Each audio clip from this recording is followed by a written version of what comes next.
President Bola Tinubu transmits proposed fiscal policy and tax reform bills for consideration and passage to the National Assembly. Federal government partners Enugu State to boost micro, small and medium-scale enterprises.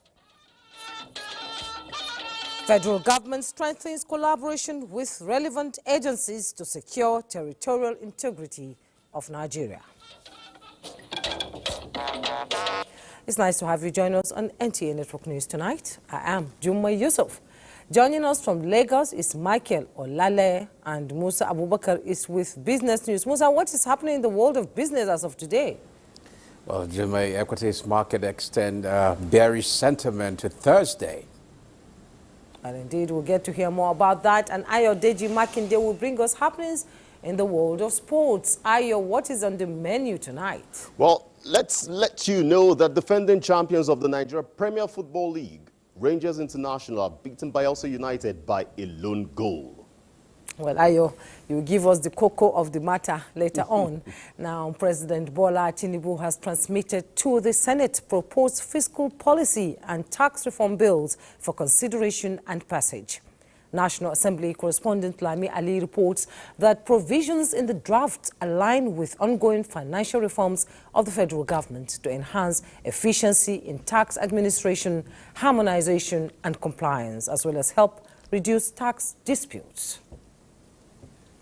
For consideration and passage. The four proposed legislations are the Nigeria Tax Bill, Nigeria Revenue Service Establishment Bill, which seeks the repeal and reenactment of the Federal Inland Revenue Service Act, the Joint Revenue Board Establishment Bill, and the Nigeria Tax Administration Bill. The proposed tax bills present substantial benefits to align with my government's objectives and fiscal reform and economic growth by enhancing taxpayer compliance, strengthening our fiscal institutions, and fostering a more effective and transparent fiscal regime, encourage investment, boost consumer spending, and stimulate the Nigerian economy. Senate has plenary passed for second reading bill seeking the establishment of the South-South Development Commission, sponsored by Senator Asukwa Ekpenyong and other senators from the zone, as it enjoyed across-board support. The South-South requires a commission that is exclusively dedicated to a region that understands our unique issues and can craft tailored solutions for them, just like the other 5 geopolitical regions. We are now creating not resource-based centers of development and entities, but development-based entities according to geopolitical zones. Even though they have a Niger Delta Development Commission, which is not only serving Niger Delta alone, it serves some part of Southeast and Southwest. The 2 Regional Development Commission bills for the Northwest and Southeast, recently assented to by President Tinubu, were today listed for amendments. The rationale behind this amendment is to ensure that the chairman and the managing director of the commission are not appointed from the same state. Aspect of removing the issue of confirmation by the Senate. We should always jealously guard and protect the powers of the Senate, more particularly with regard to issue of confirmation of appointments. There were just omissions, that mandated for the fact that we are human beings. Senate passed the 2 bills for second reading, including the Police Service Commission Training Institute Establishment Bill. Senate adopted a motion from Senator Sadiq Umar urging authorities to conduct a survey on the stretch of the River Niger to prevent boat mishaps. The recent boat mishap that occurred in Gwajibo Mudi community involving at least 200 people, whereby only about 31 persons have been rescued so far. Meanwhile, Senate congratulates the presiding officers of the National Assembly on the national honors conferred on them by President Tinubu. From the National Assembly, Lami Ali, NTA News. In the meantime, the House of Representatives has called for comprehensive review of medicine price list under the National Health Insurance Scheme for affordability and accessibility to Nigerians. National Assembly correspondent Mitere Ikpen reports that the House also received President Tinubu's communication for consideration and passage of 4 bills of fiscal and tax reforms. Well, I trust that the House of Representatives will, in their usual expeditious manner, consider and enact these bills into law. I'm confident that these bills, once passed into law, will encourage investment, boost consumer spending, and stimulate the economy. The House at the Committee on Supply considered and approved reimbursement of 9.5 billion naira and 15.1 billion naira to Nasarawa and Kebbi state governments for the federal government to take over airports in the 2 states under a promissory note program. In other resolutions, lawmakers draw attention to the escalating cost of pharmaceutical products in the country. They stress the need to capture quality medicines in the NHIS medicine price list, which they say requires a comprehensive review. Many vulnerable patients, especially the marginalized section of the society, are finding it increasingly difficult to get essential and quality medication in the health management organization, leading to adverse health outcomes and exacerbating the burden of illness on our healthcare system. A bill seeking the establishment of the Nigeria Surrogacy Regulatory Commission scaled second reading. There's a black market or underground industry for it, and in other cases, couples are going outside the country, exposed to other unfair conditions to have it done. The House advocates speedy trial of persons in prolonged detention in line with fundamental principles of fair hearing. To urge the Attorney General and Minister of Justice to review cases where individuals have been held in pre-trial detention for an extended period and take necessary steps to expedite their trials. The House has also mandated its Committee on Sports to institute a probe of the poor performance of Team Nigeria at the Paris Olympics. 2024 Paris Olympics Games came to a close with Team Nigeria returning disgracefully without a single medal, in spite of the enormous investment and preparation for the actual event. Plenary is adjourned to Tuesday, 8th of October 2024. From the National Assembly, Mitaire Ikben, NTA News. Now, the federal government says it will continue to partner Enugu State to grow micro, small and medium-scale enterprises and provide a dynamic platform for economic growth and job creation. Vice President Kashim Shettima said this at the inauguration of some projects and inspection of MSME's clinic in the state. Chika Ugo has a report. Federal government, in partnership with Enugu State government, introduced the MSME clinic to encourage small businesses. The vice president, after inspecting exhibitions at the clinic, expressed satisfaction with the acquired skills and awarded each participant the sum of 150,000 naira to assist in their businesses. He described MSME as the most viable platform to empower youths, eradicate poverty and curb crime. This hub has the potential to produce a wide array of fashion products, from military uniforms to school and corporate wear, meeting global standards and creating about 48,000 jobs in the process. Speaking on the theme of the 5th expanded national MSME clinic, bridging the gap between government and MSME, the governor said the clinic will inspire hope on the teeming youths and encourage economic diversification. He noted that the state government has empowered over 40,000 youths with digital skills and provided grants to business owners. The clinics offer on-the-spot solutions for business challenges, such as regulatory approvals, access to grants, and low-interest loans. All the top government functionaries say the move is applaudable. The vice president also inspected and inaugurated the Enugu Fashion Garment Hub, the Command and Control Center, Digital Museum at the Government House, as well as the International Conference Center in Enugu. Chika Ugu, NTA News. The Nigerian Community Action for Resilience and Economic Stimulus, NG Cares, is restructuring its program to lift more poor and vulnerable Nigerians out of poverty, with additional $500 billion from the World Bank to further boost the initiative. This was at a two-day peer learning and experience sharing event on NG Cares, organized by the Federal Care Support Unit of the Federal Ministry of Budget and Economic Planning, held in Akure, Ondo State. Olubukola Aduo reports. In 2021, the federal government, with support from the Nigerian Governors Forum and the World Bank, launched the Nigerian Community Action for Resilience and Economic Stimulus, NG Cares.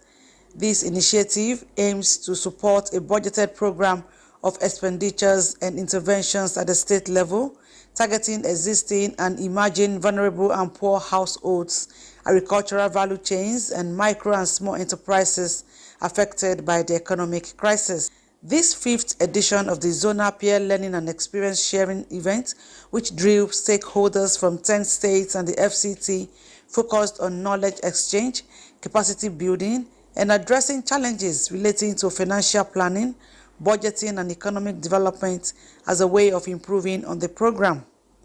National Coordinator, NG Cares, Abdul Karim Obaje said, in 3 years, over 9 million poor and vulnerable Nigerians have benefited from the program in its first phase. Many of the beneficiaries are giving us testimonies of how the NG Cares program has impacted on them. So the purpose of this learning event, as has been repeatedly stated, is to share learning experience. What is it that we did that worked? What is it that we did that did not work? As we are preparing for NG Cares 2.0, how do we improve in terms of design?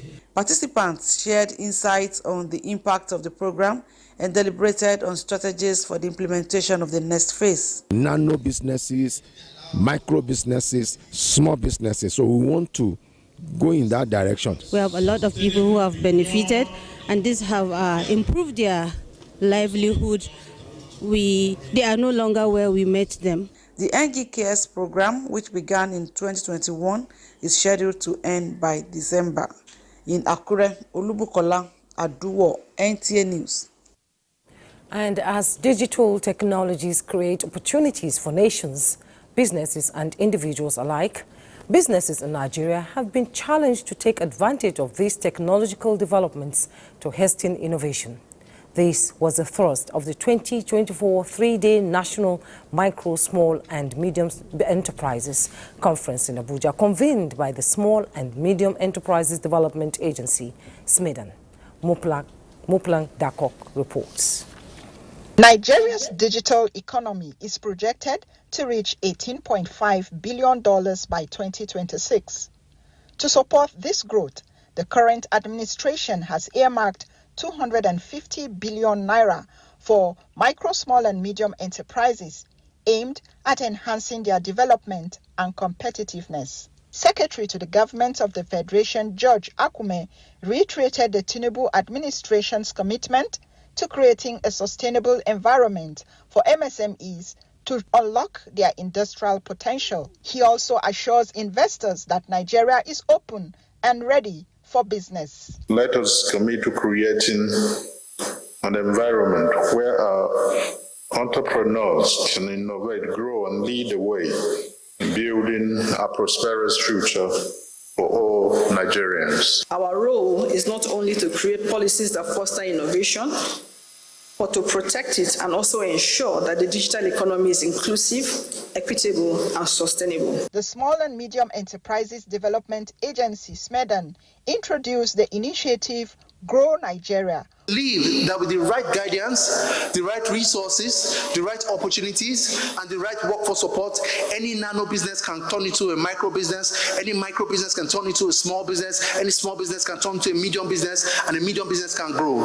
The significance of this conference underscores the importance of collaboration, innovation, proactive measures in addressing employment challenges. A key thrust of the conference was simplifying the business landscape in Nigeria with digital financial services to make it as seamless as sending a WhatsApp message. In Abuja, Muplang Dakok, NTA News.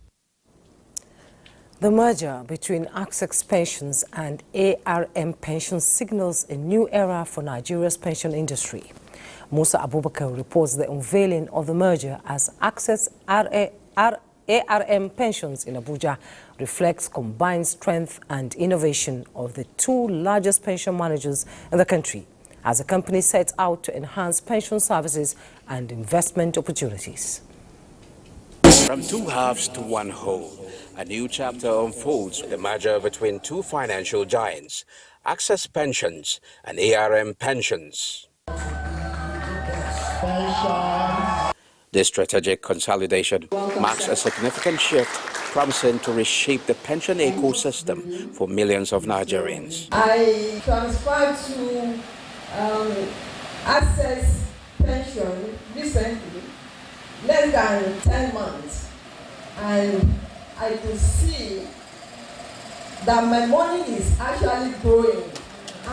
The merger of ARM Pensions, a long-established wealth management company, and Access Pensions, a newer but rapidly growing player under Access Bank Group, creates Nigeria's second-largest pension fund manager, with a combined assets under management of approximately 3 trillion naira and over 2 million retirement savings account holders.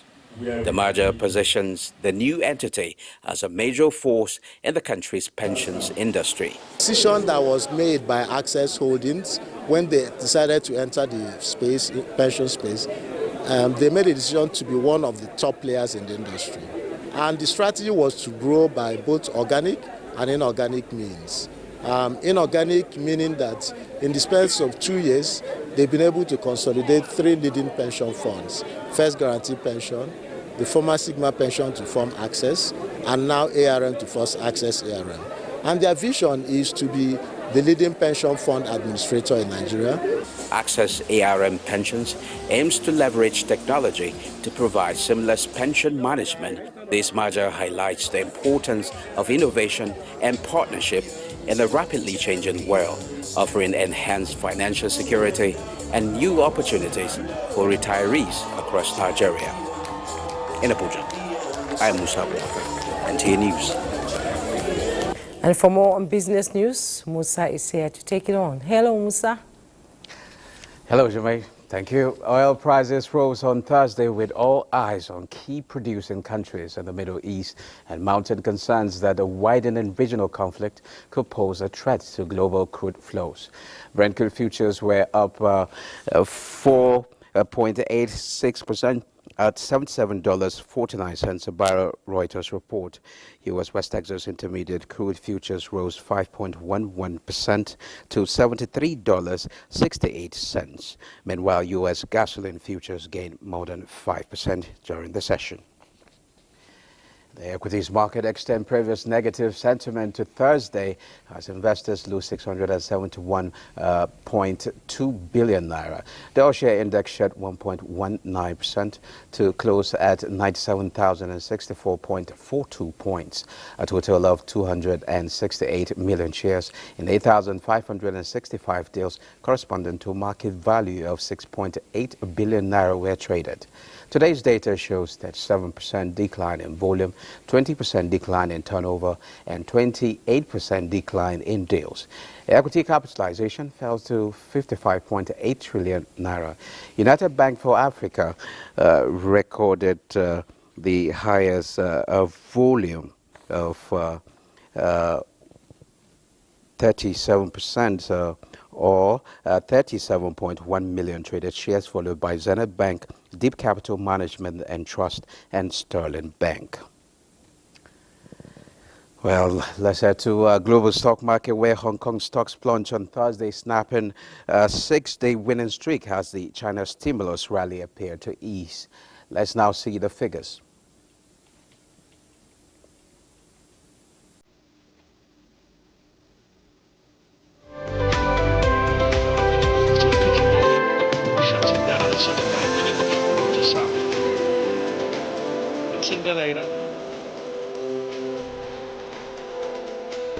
Again. Mario.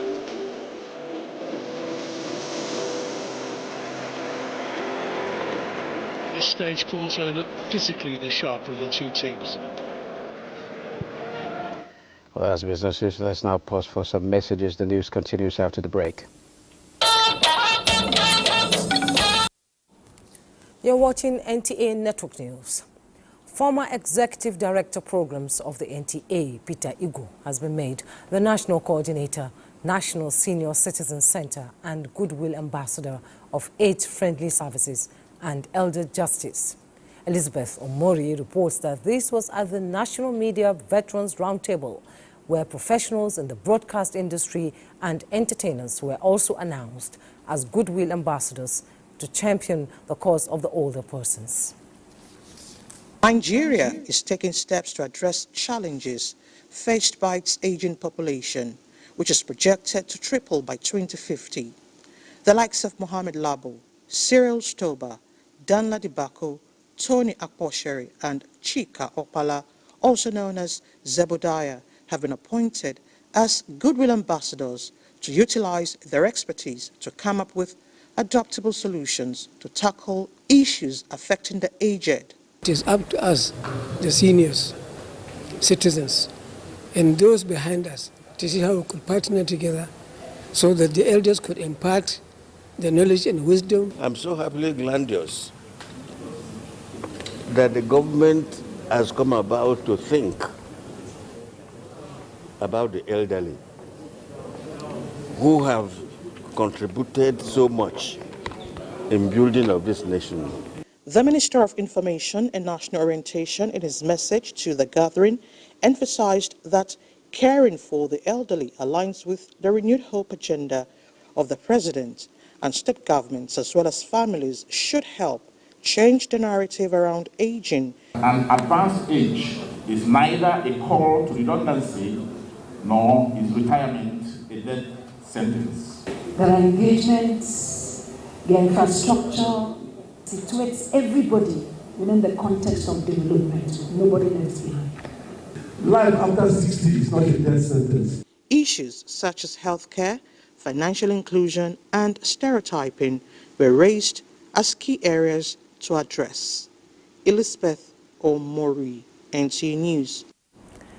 The role of the media in shaping the political and economic landscape has again been re-emphasized. This was at the inaugural lecture by a news agency of Nigeria, NAN, held at the Army Resource Center, Abuja, wherein the federal government reiterated its commitment to securing the territorial integrity of Nigeria, as well as sustaining collaboration with relevant agencies in curbing transborder crime in the Sahel. Mina Daniels tells us more.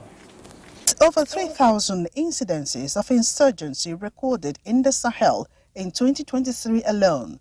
The news agency of Nigeria, NAN, has thought it wise to make some noise, one intended to harness opinions to nip the ugly trend in the bud. In an inaugural lecture titled Insecurity in the Sahel, 2008 to 2024, dissecting Nigeria's challenges, genesis, impacts and options.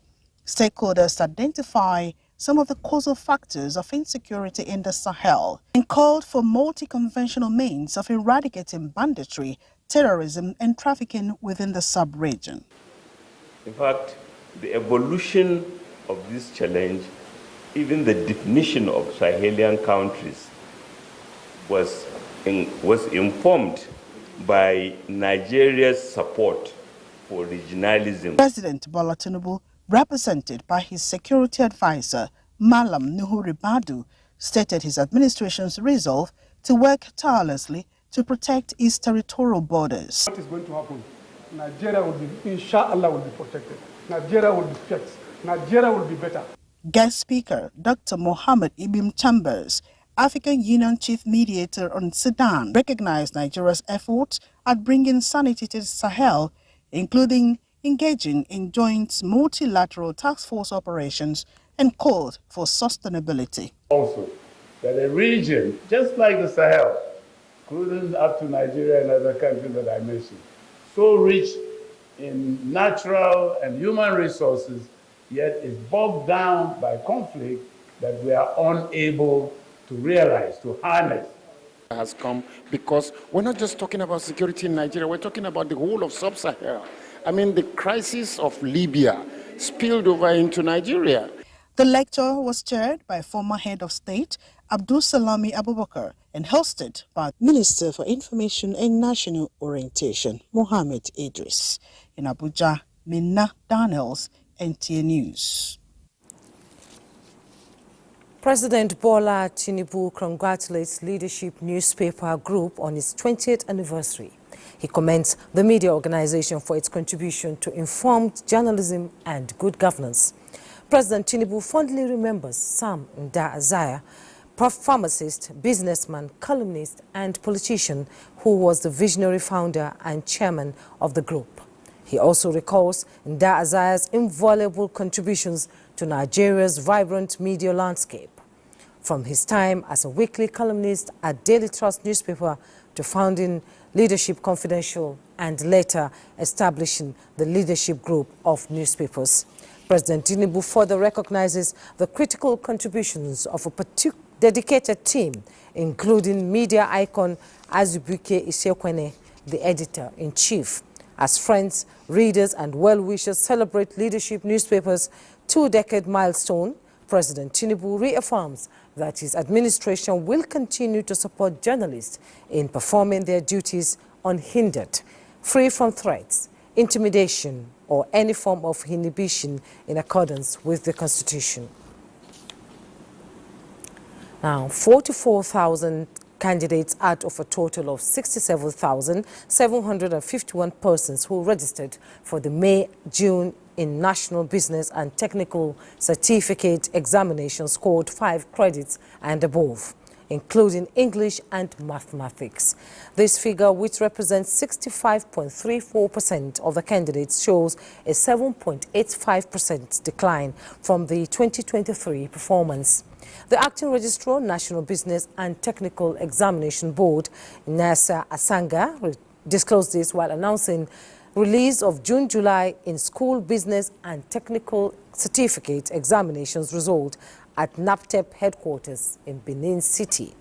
Jude Abugu has details. The examination, which were conducted between 27th June and 31st July, had 67,340 candidates sitting for engineering, construction, and business trades, as well as miscellaneous and general education subjects in 1,708 centers across the 36 states of the Federation and FCT. An analysis of the results shows that while there is 24.77% increase in enrollment, the examinations recorded low performance compared to 2023 results. 44,000 candidates representing 65.34% of the total candidates who sat for the NBC-NTC examination scored 5 credits and above, including English language and mathematics. Furthermore, a total of 64,235 candidates representing 92.42% of the candidates who sat for the examinations obtained 5 credits and above with or without English language and mathematics. The examinations also recorded 0.52% examination malpractice incidences, which is a slight increase from 0.45% recorded in 2023. The board has continued to introduce various innovative approaches to combat examination malpractice in order to foster a culture of academic integrity while promoting authentic learning experiences. NAPTEP has over the years carried out certifications in National Vocational Certificate, National Skills Qualifications, and Modular Trade Certificates. The acting registrar is hopeful that with appropriate legislation, establishment of more technical schools, funding, equipment, and capacity building for teachers, technical and vocational education training can be enhanced in the country. In Benin, Jude Abugu, NTA News. And the Minister of Information and National Orientation, Mohammed Idris, says Nigeria is stepping up engagement with neighboring countries and other regional and international partners to stabilize the Sahel region. He was the chief host at the maiden annual international lecture organized by the News Agency of Nigeria with the theme, Insecurity in the Sahel, Dissecting Nigeria's Challenges, Genesis, Impact, and Opinion, held in Abuja. Saliu Abdullahi Gwanara will tell us more. Insecurity has remained a global challenge, particularly in the Sahel region. As a giant of Africa, Nigeria is sharing a long and porous border with countries in the Sahel and is increasing its security vulnerability. However, Nigeria, more than ever before, is working to turn the tide by strengthening its role on multinational joint task force and investment in equipment and manpower, as highlighted by the government's image maker. Since his assumption of office 16 months ago, 12 aircraft have been acquired to boost the fighting capacity of our armed forces, amongst other investments in the sector. In his independence anniversary 2 days ago, the President succinctly captured the successes recorded thus, and I quote, "On the security front, I am happy to announce to you, my compatriots, that our administration is winning the war on terror and banditry. Our target is to eliminate all the threats of Boko Haram, banditry, kidnapping for ransom, and the scourge of all forms of violent extremism." End of quote. By understanding the root causes and evaluating the impact on our territorial integrity and implementing strategic policy measures, we can effectively address the challenges posed by this crisis. He is confident that the future is assured in view of the successes being recorded in the fight against insecurity within 1 year of the current administration. In Abuja, Salihu Abdullahi Gwanara, NTA News. Now let's bring you up to speed with other news. As part of measures to avert recurrence of devastating flood witnessed in recent times, Borno State government has warned citizens not to rebuild houses and other structures on the waterways. Governor Babagana Umara Zulum gave the warning in Maiduguri while addressing damages done to bridges within the state capital and environs. Mohammed Goni reports. Zulum, alongside the State Commissioner for Works, inspected bridges within Maiduguri and environs affected by the recent flood with a view to ascertaining the extent of damage done to the structures. Governor Babagana Umara Zulum expressed concern over the level of devastation done to the bridges, saying though the flood was as a result of the collapse of Alo Dam, the magnitude of damage done was due to building of illegal structures on waterways. But people decided to violate all rules and regulations that were established in construction of houses and other buildings. We shall very soon constitute a committee. The committee will recommend appropriate measures. The governor directed the Ministry of Works and Borno State Geographic Information Service, as well as the flood committee, to work out modalities on how to prevent reconstruction of houses along riverbanks. State government, he said, will collaborate with federal government and the Northeast Development Commission to rebuild the bridges. In Maiduguri, Mohammed Goni, NTA News.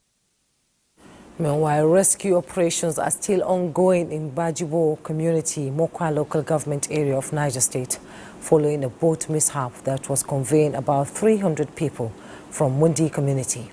In a statement by the Director General, Niger State Emergency Management Agency, Abdullahi Baba Ara, indicates that more than 150 people have been rescued alive and 16 corpses recovered, with scores declared missing. Governor Mohammed Umaru Bago, in a condolence, describes as unfortunate and disheartening incident. It's however added that government would redouble efforts to ensure strict compliance to safety measures to tame the increasing incidences of avoidable threats in waterways. While commiserating with the government and people of Mokwa local government area, as well as families of the victims, the governor prayed Allah to repose the souls of the departed and grant those injured quick recovery. Meanwhile, President Bola Tinubu sends condolences to the government and people of Niger State over a boat accident which occurred Tuesday night at Mokwa local government area. The boat, which was said to be carrying about 300 people, primarily women and children, was sailing on the Bajibo River from the Mundi community when it capsized. While at least 150 people were rescued from the scene, 25 bodies have so far been recovered. President Tinubu commiserates with families of victims and prays for repose of souls of the deceased. The president directs the National Inland Waterways Authority to investigate the spate of boat accidents in Niger State and across the country and devise modalities to check the trend.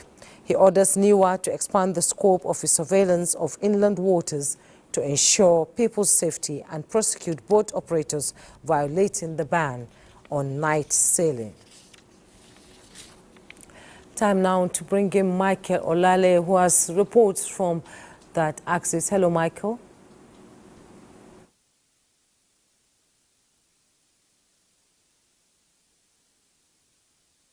Thank you, Jumai. The federal government says the signing of a new bilateral air service agreement with the United Arab Emirates, UAE, will not only secure more routes for indigenous airlines to compete favorably, but will grant right of forced refusal to Nigeria operators when code-sharing. The Minister of Aviation and Aerospace Development, Festus Keyamo, stated this when reacting to the return of a major UAE carrier to Nigeria after 2 years. It's been 2 years since Nigeria and the United Arab Emirates disagreed on specific air service agreements bordering on visa and flight suspension, and since resolution was reached on issuance of visa to Nigerians, both countries have been working to smoothen bilateral ties, lifting ban on flight operations. And now that this has been achieved, the minister said securing the return of the major UAE carrier to Nigeria is in the interest of the country, the indigenous operators, and enhancing competitiveness in the global aviation markets. We are also free to fly to any airports in the UAE. I'm sure you know, without mentioning an airline, when this was suspended, I'm sure you know that some other airlines reaped the benefits. Many of them increased their frequencies to Nigeria. Many of them increased their prices because the seats were now available, flights were now available, and all of that. But you also know that why we fought for this is to ensure healthy competition, and healthy competition leads to competitive prices for the benefit of the Nigerian people.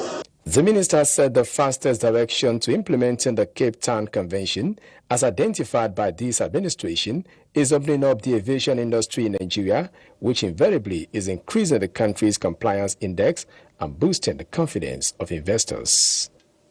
Nigeria's journey to nationhood is a story of the emergence of a beacon of hope for the African continent and the black race due to the enormous resources. With the First and Second Republics providing ample opportunity to lay a foundation for the economic and political development of Nigeria, stakeholders believe replicating the developmental templates of the nation's founding fathers will address some of the challenges bedeviling the nation. Jack Popola reports. Though tribe and tongue may differ, in brotherhood we stand, a popular line in the first stanza of Nigeria's national anthem speaks to national unity and efforts of the nation's founding fathers in forging an alliance which served as a springboard that catapulted Nigeria to vantage points among the Committee of Nations during the First Republic. The success stories of the nation's heroes hinged on patriotism and selfless service is an ideology that still resonates till date and should be imbibed. The promise is how we can truly build a very resilient democracy where all the diversity of our country can find a place and a meaning and help to move Africa ahead. Nigeria, just like other nations, is still work in progress, and respondents believe the hope of arriving at the expected destination is in sight. Developed countries around the world, it took them a century and a half to get to where they're going. So at 64, I think we are still on that journey. A couple of missteps, but we'll find a way back. And I think that sense of nationhood should be collective. For religious leaders, prayers for the nation is just as important as its unity, which is not negotiable. Both Hausa, Igbo, Yorubas will be living in good deeds. And not think will stop God from doing the right thing for us. We We individually will contribute our quota by trusting God and doing what is right. The journey to nationhood, respondents unanimously agreed, requires sacrifice from both the leaders and followers. In Lagos, Joel Bukbola, NTA News. Those are the stories from Lagos. Network News continues in Abuja after this break. Do stay. This is NTA Network News. The Independent National Electoral Commission, INEC, says it is yet to officially hand over voter register to the Rivers State Independent Electoral Commission for the October 5th local government election in the state. INEC Resident Electoral Commissioner Johnson Alalibo disclosed this to journalists in Port Harcourt. Robinson Deratide has the details. Rivers State local government election scheduled for Saturday 5th October has been facing challenges and legal obstructions. The latest is the disclosure by the Independent National Electoral Commission, INEC, that although the Rivers State Independent Electoral Commission, RISEC, has applied twice for a copy of the voter register, it was not released due to administrative constraints before a court order in Abuja further stopped them from releasing it. The RISEC has written to us about 2 times for release of register, but we have not released before we received from our headquarters an order from Federal High Court restraining INEC from releasing the register. So up to now, we have not officially handed over the Rivers State voters register to the RISEC. We have not. Resident Electoral Commissioner of INEC also comments on which of the conflicting court orders the commission will obey. I have that of the Federal High Court from Abuja, which was sent to me by my headquarters, directing me to comply with the court order.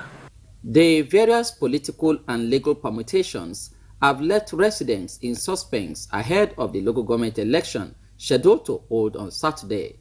Robinson Deratide, NTA News. We'll be right back. It's now time to join Ayodeji Makinde for the juiciest news from the world of sports. Let's get it. Oh yes, sir. Let's begin with the cocoa that you mentioned at the beginning of the news, which is in the Nigeria Premier Football League, where defending champions Rangers International moved up to 7th on the log after the beat Bayelsa United by a lone goal. Isaac Xavier scored the only goal in the 70th minute at the Nnamdi Azikiwe International Stadium as the Flying Antelopes build up momentum towards winning a treble at the end of the season. Rangers trail leaders Remo Stars by 5 points after 4 match days. Ahead of the Nigeria Nationwide League Super 8 Championship in November, collaborations with stakeholders are underway to use the tournaments as a platform to address unemployment in the country. Chairman of the board of the Nationwide League and Director General, National Directorate of Employment, Silas Agara, in an exclusive interview with the NTA, assures an improved level of competition and exploring the windows of opportunity football has, including creating newer jobs in line with the presidential priority of reducing unemployment figures in the country. The youth are mostly affected, but sport is one big industry that can address our unemployment challenges. And so with a very good synergy between the industry and the ND, I think the youth stand to benefit more. Nigeria Nationwide League is the largest tier of league football in the country after the professional and the national leagues. Away from Nigeria, Nigeria's under-17 women's team, the Flamingos, are in Dominican Republic ahead of the FIFA Under-17 Women's World Cup from October 16 to November 3. Coach Bankole Oluwokere, 21 players and officials arrived Santo Domingo Thursday afternoon, where they're expected to train for 2 weeks. Nigeria is drawn in Group A with host country Dominican Republic, Ecuador, and New Zealand. And that's your sports. It's back to Jumbai. Thank you, Ayo Deji. So much happening in the world of sport. Let's take our weather update for today and tomorrow. Hello, you're welcome. We have good prospects of rains for Friday. We expect rains within 30 millimeters and slightly above over parts of Taraba, southern parts of Adamawa, the fringes of Benue State, southern Plateau, Nasarawa, the Federal Capital Territory, Kaduna, Niger, and much of Kwara State. That prospect is there too. Edo, parts of Ondo and Delta, and the coastal parts of the southeast, including the boundary areas of Kogi, Enugu, and Anambra State. Over the extreme northwest especially, we expect the rains not to be that much, but we expect them to come with very strong winds. I leave with the forecast about other parts of the country.